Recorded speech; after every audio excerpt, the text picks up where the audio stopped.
Hello everyone, welcome back to my channel. आज मैं आप लोगों के साथ वांगसन फन फिक्शन पार्ट 2 शेयर करने वाली हूँ। तो चलिए शुरू करते हैं। नेक्स्ट पार्ट में हमने देखा था लैंजन विंग के शॉप पर आया था। लैंजन विंग को कॉफ़ी पीने के लिए कह रही थी। विंग ने मना कर दिया था। विंग कहता है, यहाँ काफ़ी सारा लोग हैं जो अकेले बैठा है, इनमें से किसी को बुला लो। ऐसा कह के विंग चला जाता है और अपने काम पे लग जाता है। लैंजन 2 कॉफ़ी कप लेके विंग के पास चला जाता है और कहता है, तुम यहाँ तो पी सकती हो ना। विंग लैंजन की तरफ इरिटेट नज़रों से देखता है। लैंजन कहते हैं, अक्सर लोग काम करते हुए कॉफ़ी पीता है। विंग मना नहीं करता। विंग कॉफ़ी को पी लेता है। ऐसे ही एक हफ्ता हो गया था। अब लैंजन हर रोज़ कॉफ़ी शॉप में आता था और विंग को कॉफ़ी पीने के लिए फोर्स करता था और विंग चुपचाप पी लेता था। एक दिन लैंजन कॉफ़ी शॉप पे नहीं आया था। विंग पूरा दिन लैंजन की इंतज़ार कर रही थी, लेकिन पूरा दिन बीत जाने के बाद भी लैंजन नहीं आया था। अब विंग को भी आदत पड़ गई थी लैंजन के साथ कॉफ़ी पीने की। अगले दिन सुबह विंग फिर से बार बार दरवाजे की तरफ देखता है। आखिर पूरा दिन बीतने के बाद लैंजन शॉप पर आता है और कॉर्नर टेबल पर बैठ जाता है। विंग को थोड़ा राहत महसूस होता है। विंग खुद लैंजन के लिए कॉफ़ी लेके जाती है, लेकिन लैंजन नोटिस नहीं किया विंग को। लैंजन आउटसाइड की तरफ देखकर कुछ सोच रहा था। लैंजन बहुत ज़्यादा टेंस था। उस दिन लैंजन अकेले कॉफ़ी पी रहा था। उस दिन विंग को परेशान नहीं किया था। विंग काम करते हुए बार बार लैंजन की तरफ देख रहा था। धीरे धीरे शॉप खाली हो रही थी। कुछ टाइम बाद शॉप बंद होने वाली थी। विंग लैंजन से कहता है, आप शॉप बंद होने वाली है। लैंजन फाइनली विंग की तरफ देखता है। लैंजन बहुत टूटा हुआ था। वो विंग को हक करना चाहता था, उसे अपना दुख बांटना चाहता था। शायद विंग ऐसा अलाउ नहीं करेगा। लैंजन शॉप बंद होने वाली है सुनकर उठकर जाने लगता है। तभी विंग हाथ पकड़कर रोक लेता है और वो दोनों टेबल पर बैठ जाता है। विंग बैंडिंग को कहता है 2 कॉफ़ी देने के लिए। लैंजन को देख के अच्छा लगता है। आज विंग पहली बार अपनी मर्जी से उसके साथ बैठा है। विंग कॉफ़ी पीते हुए कहता है, तुम चाहो तो मुझे कह सकती हो तुम्हारे दिल की बात। लैंजन साइलेंसली बैठा था, कोई जवाब नहीं देता। विंग कहता है, लैंजन क्या हुआ। लैंजन को पहली बार विंग के मुंह से अपना नाम सुनना बहुत अच्छा लग रहा था। लैंजन कहता है, तुम्हें मेरा नाम पता है। विंग हंसते हुए कहता है, क्या मजाक कर रही हो मेरे साथ। तुम्हारा नाम कौन नहीं जानता। तुम महान लैंजन के इकलौता वारिस हो। आए दिन तुम्हारा तस्वीर न्यूज़ में आता है। तुम्हें कौन नहीं जानता। बात सिर्फ इतनी सी है, इतने दिनों से टीवी में देखते आई हूँ और उस दिन पार्टी में रियल में देखा। टीवी और रियल में बहुत अलग हो तुम। विंग पहली बार लैंजन के साथ इतना खुल के बात किया था। लैंजन को बहुत बेहतर महसूस हो रहा था क्योंकि विंग उसके साथ बात कर रही थी। लैंजन विंग से कहता है, हाँ शायद मैं टीवी में अच्छा दिखता हूँ और रियल में नहीं। विंग कहता है, नहीं, टीवी से ज़्यादा रियल में खूबसूरत हो तुम। शायद तुम्हारी बहुत गर्लफ्रेंड होगी। लैंजन कहता है, नहीं। विंग कहता है, नहीं। लैंजन कहता है, हाँ मेरी कोई गर्लफ्रेंड नहीं है। विंग कहता है, वाह। लैंजन कहता है, इसमें वाह वाली क्या बात है। लैंजन फिर विंग से कहता है, और तुम्हारी लाइफ में कोई है। विंग कहता है, मेरे पास इतना टाइम नहीं है। विंग कहता है, तुम बोलो, इतना टेंस क्यों दिख रही हो। लैंजन कहता है, तुम्हें पता है मेरी लाइफ में सब कुछ है फिर भी कुछ नहीं। मुझे तो इतना भी हक नहीं है। तुम्हें पता है मेरे डैड ने मेरी लाइफ का सबसे बड़ा डिसीजन ले ली और मुझसे एक बार पूछा तक नहीं। मेरे डैड हमेशा अपनी मनमर्जी चलाती है। झूठी आन बान और शान, इसके अलावा और कुछ इम्पोर्टेंट नहीं है। कल की तारीख मेरी मॉम के लिए आखिरी तारीख था। मैं जब 10 साल का था मेरी मॉम इस दुनिया को विदाई दे चुकी थी। कल मैं बहुत डिस्टर्ब था। लैंजन थोड़ा हिचकिचाते हुए कहता है, मेरे डैड कभी कभार कंकुबाई को घर में लेके आते थे, लेकिन मेरे डैड कल भी लेके आया था। ये देख के मुझे बहुत गुस्सा आया था और ऊपर से हमेशा मेरी गलती ढूंढने लगता है। लैंजन के हाथ टेबल पर था। विंग लैंजन के हाथ के ऊपर अपने हाथ रख देता है और कहता है, चिंता मत कर, गुस्सा करने से कुछ हासिल नहीं होता। लाइफ कभी भी आसान नहीं होता।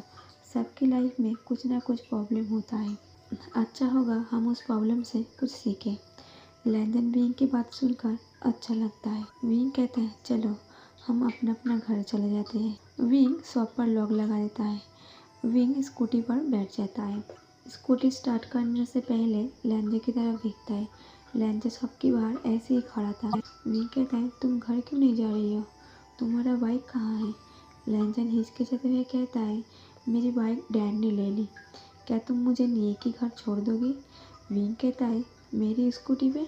लैंजन कहते हाँ। विंग कहता है, क्या तुम बैठने में कंफर्टेबल हो? लैंजन कहते हैं, क्यों नहीं? विंग सर हिला के हाँ कह देता है। विंग स्कूटी को स्टार्ट करती है। लैंजर के सामने आ जाता है। लैंजर विंग के पीछे बैठ जाता है। लैंजन बहुत हैप्पी था। फर्स्ट टाइम लैंजन विंग के इतने पास था। विंग भी साइलेंसली स्माइल कर रही थी। विंग की ओमेगा सेंट लैंजन को महसूस हो रहा था। लैंजन विंग से कहता है, तुम्हारा स्कूटी का मॉडल बहुत पुराना है, ऐसा क्यों?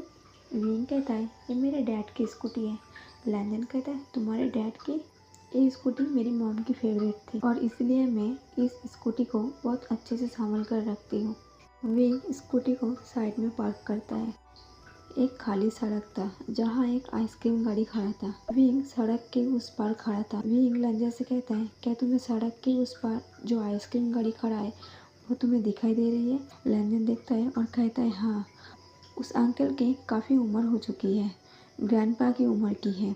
विंग कहता है, हाँ, मुझे अच्छे से याद है, मेरे मॉम डैड और मैं अक्सर लॉन्ग ड्राइव पे जाता था इस स्कूटी में और इसी जगह पे आता था और उस ग्रैंडपा से आइसक्रीम खरीदता था। विंग बात करते करते थोड़ी उदास हो जाती है और एक बेंच पर बैठ जाता है। कुछ सेकंड बाद विंग के सामने आइसक्रीम दिखाई देता है। विंग देखता है लैंजर उसके लिए आइसक्रीम लेकर आया था। लैंजर विंग के हाथ में आइसक्रीम थमा देता है और उसके पास बैठ जाता है और विंग की उदासी दूर करने के लिए एक सॉन्ग प्ले करता है और एक हेडफोन को दोनों शेयर करते हैं। दोनों की आंखें बंद था, उस सॉन्ग को एंजॉय कर रही थी और उस सॉन्ग में एक दूसरे को इमेजिन करता है। उस पल के बाद उन दोनों को समझ में आ गई थी, शायद ये फील नॉर्मल नहीं है। काफ़ी समय हो गई थी। विंग लैंजर को नी के घर में छोड़ने के बाद विंग अपने घर चला जाता है। अगले दिन शाम को लैंजर सेम टाइम पे फिर से विंग के पास आता है। आते ही लैंजर विंग को हाय कहता है। विंग भी उसे हाय कह देता है, लेकिन आज विंग की फेस पर स्माइल नहीं था। उसकी आंखें लाल था और चेहरा सूखा हुआ था। लैंजर कहता है, तुम ठीक हो? विंग कहता है, हाँ। फिर विंग अपने काम पर लग जाता है। फिर भी लैंजर को डाउट होता है, शायद विंग ठीक नहीं है। लैंजर विंग के सामने आ जाता है और उसे काम करने से रोक लेता है और फोरहेड पर टच करता है और देखता है उसकी फीवर है। इतने में ही विंग बेहोश होकर लैंजर के चेस्ट पर सर रख देता है। लैंजर घबरा गया था। कॉफी शॉप के अंदर एक रेस्ट रूम था। वैनिंग जल्दी से आता है और लैंजर की मदद करता है विंग को लेटाने में। लैंजर वैनिंग से कहता है, कल तक तो वो ठीक था। वैनिंग आंसर नहीं देता। पहले डॉक्टर को बुलाता है। वैनिंग कहता है, कुछ टाइम शांत रहो, डॉक्टर के चेक करने के बाद मैं तुम्हें सब कुछ बताऊंगी। तुम विंग का ख्याल रखना, मैं कस्टमर को संभालता हूँ। डॉक्टर आते ही विंग को चेक करता है। प्रिस्क्रिप्शन वैनिंग को दे देता है और कहता है, चिंता मत करो, 1-2 दिन में ठीक हो जाएगा। डॉक्टर के जाने के बाद लैंजर वैनिंग की इंतज़ार कर रही थी। वैनिंग उसे कुछ कहने वाली थी। लैंजर विंग के पास बैठा था। बहुत रात हो गया था, शॉप खाली हो गया था। वैनिंग कॉफ़ी हाथ में लेके लैंजर के पास आता है और कहता है, उसे आराम करने दो, ये फर्स्ट टाइम नहीं है उसके लिए, वो सच में 1-2 दिन में ठीक हो जाएगा। लैंजर कहता है, आखिर बात क्या है? वैनिंग विंग को शर्ट खोलता है। लैंजर कहता है, तुम क्या कर रही हो? वैनिंग कहता है, तुम चिंता मत करो, मैं भी एक ओमेगा हूँ विंग की तरह। वैनिंग विंग के कुछ निशान दिखाता है। वो निशान कोड़े मारने की थी। वैनिंग कहता है, ऐसे ही निशान पूरे शरीर में है और ये पहली बार नहीं है। वो निशान देखने के बाद लैंजर की आंखें बड़ी हो जाती है। वैनिंग को गुस्से में देखता है और कहता है, किसके इतनी हिम्मत, विंग को ऐसे कैसे मार सकती है? वैनिंग एक टेबल पर बैठ जाता है। वैनिंग लैंजर को हाथ पकड़ के बाहर लेके आती है और एक टेबल पर बैठ जाता है। लैंजर भी बैठ जाता है। वैनिंग कहता है, विंग की इस दुनिया में कोई नहीं है। बचपन में अपने पेरेंट्स को खो दिया था। उसके जियाना अंकल ने एडॉप्ट कर लिया था। जब तक जियाना अंकल जिंदा था, विंग की लाइफ ठीक ठाक था। वो ऐसे ही नहीं था। हम दोनों सेम हाई स्कूल में पढ़ते थे। विंग को पढ़ना बहुत पसंद था। उसे ड्रिंक करना बहुत पसंद था। वो हमेशा खुश रहता था। मैडम यू जो जियाना अंकल की वाइफ है, विंग को वो बिल्कुल पसंद नहीं करती थी। उसके एक बेटा है जियान जान, विंग की उम्र से 2 साल छोटा है। विंग जियाना अंकल के फेवरेट थी, अपने सगे बेटे से ज़्यादा प्यार करती थी। मैडम यू को ये बात बिल्कुल अच्छा नहीं लगता था। उसे लगा शायद उस घर की हेड ऑफ विंग को बना दी जाएगी। फिर भी जियाना अंकल की वजह से विंग के साथ कुछ गलत नहीं कर पाता था। 2 साल पहले एक दिन अचानक उसकी अंकल की डेथ हो चुकी थी। मैडम यू की नफरत 2 गुना हो गया था। तब विंग और मैं हाई सेकेंडरी की पढ़ाई कर रही थी। विंग उस साल टॉप किया था। विंग खुश था, वो कॉलेज में एडमिशन लेने वाली थी, लेकिन मैडम यू ने मना कर दिया। मैडम यू ने कहा इसके आगे पढ़ाई की खर्च नहीं कर पाएगी। फिर विंग ने पार्ट टाइम जॉब करना चालू कर दिया। वो मैडम यू को बिना बताए कॉलेज में एडमिशन ले ली। जब मैडम यू को ये बात पता चला तब फर्स्ट टाइम था विंग को कोड़े से मारा था। धीरे धीरे विंग के ऊपर घर का पूरा जिम्मेदारी आ गई थी। विंग इस कॉफी शॉप को खरीदने के लिए उसका अपना हिस्से का जितने भी कैश और जायदाद था वो लगा दी। इस कॉफी शॉप से जितना सेल्स होता है विंग घर जाके मैडम यू को दे देता है। मैडम यू का बिहेव विंग के ऊपर अच्छा नहीं है। के ऊपर इतना प्रेशर आ गया था, विंग ने कॉलेज जाना छोड़ दी। विंग को अल्कोहल पीना पसंद था। धीरे धीरे वो सब कुछ छोड़ दी जो उसे पसंद था। अभी वो लाइफ को एंजॉय करना भूल गया। विंग जिंदा तो है लेकिन जी नहीं रही है। अगर कभी घर लौटने में लेट हो जाती है तो भी मार पड़ती है। लैंजन कहते हैं तो क्या कल लौटने में देर हो गई थी इस वजह से उसको मार खानी पड़ी। बैंडिंग कहता है हाँ, सुबह जब विंग यहाँ आया था उसे देख के मैं समझ गई थी कल उसने फिर से मार खाई। जब मार खाने की रीज़न पूछा तब विंग ने कहा कल रात तुम दोनों साथ में थी, शायद उस वजह से वो लेट हो गई थी घर पहुंचने में। लैंजन गुस्से में कहता है विंग उन लोगों को छोड़ क्यों नहीं देती। बैंडिंग कहता है जियाना अंकल विंग को अपनी सगे बेटे से ज़्यादा प्यार करती थी, इसीलिए विंग इस सिचुएशन में इन लोगों को साथ नहीं छोड़ना चाहती है। चाहे मैडम यू विंग को कितनी भी तकलीफ दे, विंग उन लोगों को अपनी जिम्मेदारी मानती है और वो कभी अपनी जिम्मेदारी से पीछे नहीं हटेगी। इतना सब सुनने के बाद लैंजन की आंखों से आंसू बहने लगे थे। लैंजन विंग की तरफ देखते हुए कहता है तुम बहुत स्ट्रांग हो। तुम्हें देख के लगा था तुम्हारी लाइफ में बहुत कुछ प्रॉब्लम है। तुम्हारी लाइफ इतना पेनफुल है पता नहीं था। अब सुबह बैंडिंग कॉफ़ी शॉप ओपन करता है। लैंजन विंग के पास रुक गया था। सुबह उठकर देखता है बैंडिंग शॉप ओपन कर चुकी है। लैंजन कहता है बैंडिंग शॉप बंद कर दो, एक दिन में जितनी सेल होता है कॉफ़ी शॉप में मैं दे दूंगा। बैंडिंग कहता है क्या बीम को ये अच्छा लगेगा। अगर तुम पैसे दी तो बीम को अच्छा नहीं लगेगा। लैंजन कहता है तो फिर आप क्या करें, बीम को रेस्ट की ज़रूरत है। बैंडिंग कहता है तुम एक काम कर सकती हो अगर तुम चाहो तो। लैंजन कहता है मैं कुछ भी करूँगा ताकि बीम को मार खानी ना पड़े। बैंडिंग कहता है तुम्हें तो कॉफ़ी बनाना नहीं आता है, अगर तुम बुरा ना मानो तो तुम आज मेरी जगह काम करोगी और मैं बीइंग की जगह काम करूँगा। लैंजन कहता है चिंता मत करो, मैं बीइंग के लिए कुछ भी बनने को तैयार हूँ। लैंजन को बीइंग के लिए वेटर बनना बहुत खुशी दे रही थी। लैंजन को फर्स्ट टाइम काम करके बहुत अच्छा लग रहा था। अचानक लैंचिरन की मैनेजर सुसे रोड पर खड़ा हुआ एक कार में बैठा था। उसे लैंजन कॉफ़ी शॉप में काम करते हुए दिखाई दे रही थी। पहले तो सुसे को विश्वास नहीं हो रहा था। सुसे कंफर्म करने के लिए कार से उतरकर अच्छे से देखता है। अच्छे से कंफर्म करने के बाद फिर सुसे लैंचिरन को जाके कहता है। लैंचिरन बहुत ज़्यादा गुस्से में था। वो इंतज़ार कर रही लैंजन कब घर आएंगे। पूरा दिन इंतज़ार करने के बाद लैंजन घर नहीं लौटा। सुबह उठ के लैंचिरन सुसे को कहता है उसके लिए एक लंदन की टिकट बुक कराए। सुसे कहता है अगर आप कहो तो मैं उसे पकड़ कर ले आ सकता हूँ। लैंचिरन कहता है कोई ज़रूरत नहीं, उसे जो करना है करने दो, 3 दिन की बात है, फिर उसे लंदन भेज दूँगा। उसे जितना काम करने का शौक चढ़ा है चढ़ने दो।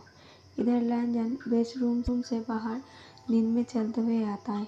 टेबल पर सर रख के सो जाता है और नींद में ही कहता है प्लीज़ मुझे कॉफ़ी दो। लगा वो घर में है। विंग कॉफ़ी लैंजन के सामने रख देता है। कॉफ़ी का सेंट लैंजन की नोज तक जाता है और विंग भी एक कप कॉफ़ी लेकर लैंजन के सामने बैठ जाता है।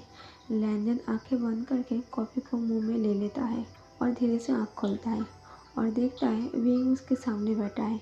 लैंजन कहता है अब तो मैं तुम्हारा सपना भी देखने लगा। विंग कहते हैं क्या कहा तुमने? लैंजन कहते हैं तुम मुझे अपने घर में दिखाई दे रही हो। विंग लैंजन के गाल को पिंच करते हुए कहता है ये तुम्हारा घर नहीं है, मेरा कॉफ़ी शॉप है। लैंजन तुरंत विंग के हाथ पकड़ लेता है और कहता है विंग तुम ठीक हो? लैंजन उठकर विंग के पास जाता है। विंग की फोrehead पर हाथ रख के कहता है तुम अब कैसे फील कर रही हो? और लैंजन विंग के पीछे की शर्ट को उठा के उसके घाव को देखने लगती है। विंग कहता है ये तुम क्या कर रही हो? लैंजन कहता है मैं तुम्हारा निशान देख रहा हूँ, क्या अभी भी दर्द हो रहा है? लैंजन की फेस को देख के लग रहा था चोट विंग को लगी थी, लेकिन दर्द लैंजन महसूस कर रहा था। विंग कहता है तुम मेरे बारे में इतना क्यों सोचती हो? लैंजन मन में कहता है तुम्हारे आसपास रहने से मुझे जो फील होता है शायद तुम नहीं समझोगी। विंग कहता है क्या हुआ, क्या सोच रही हो? लैंजन कहता है कुछ नहीं, तुम बोलो। जब तुम्हें पता था घर लेट जाने से तुम्हें मार खानी पड़ेगी तो तुमने मुझे ड्रॉप क्यों किया? विंग बात को घुमाने के लिए कहता है वैसे अजीब बात है, हम दोनों एक दूसरे को जानते हैं कुछ ही दिन हुआ, फिर भी तुम मेरे लिए इतना चिंता क्यों करती हो? मैं ठीक हूँ, तुम दोनों की वजह से मैं कल पूरा दिन आराम किया, थोड़ा सा दर्द है लेकिन मैं काम कर सकती हूँ। लैंजन कहता है ठीक है, लेकिन मैं भी करूँगा। विंग कहता है क्या? लैंजन कहता है हेल्प। विंग कहता है लैंजन इसकी कोई ज़रूरत नहीं है, मैं ठीक हूँ। लैंजन कहता है नहीं, अगर तुम्हें काम करना है तो मेरी शर्ट माननी पड़ेगी। विंग कहता है मुझे पता है तुम मानोगे नहीं, थैंक यू सो मच तुम्हारी हेल्प के लिए। अगर मैं तुम्हारी कभी कोई हेल्प करने के लायक हूँ तो प्लीज़ मुझे बताना, मैं भी तुम्हारा हेल्प करना चाहती हूँ। लैंजन कहता है हाँ तुम मेरा एक हेल्प कर सकती हो, क्या तुम मेरे साथ रात को घूमने जाओगी? विंग कहता है क्या घूमने? लेकिन मैं घर। विंग इतना ही कहता है। लैंजन बात को काटते हुए कहता है मुझे सब कुछ पता है, मैं बैंडिंग से कह दूँगा, वो तुम्हारे घर पे कॉल कर देगी। विंग कहता है और क्या कहेगी? मैं रात को घूमने जा रही हूँ। लैंजन कहता है नहीं, तुम्हारी तबीयत खराब है, मैडम यू को पता है, तो बैंडिंग कह देगी तुम आज यहीं रहोगी आराम करने के लिए। विंग कहता है ठीक है। विंग को भी मन था लैंजन के साथ टाइम स्पेंड करने की। तो गाइस स्टोरी को यहीं पर ख़त्म करते हैं। अगर मेरी स्टोरी आप लोगों को अच्छी लग रही है तो प्लीज़ कमेंट करके ज़रूर बताना और लाइक के साथ साथ मेरे चैनल को सब्सक्राइब भी कर देना और मुझे सपोर्ट करने और आप लोगों को thank you so much. Okay, thank you, bye.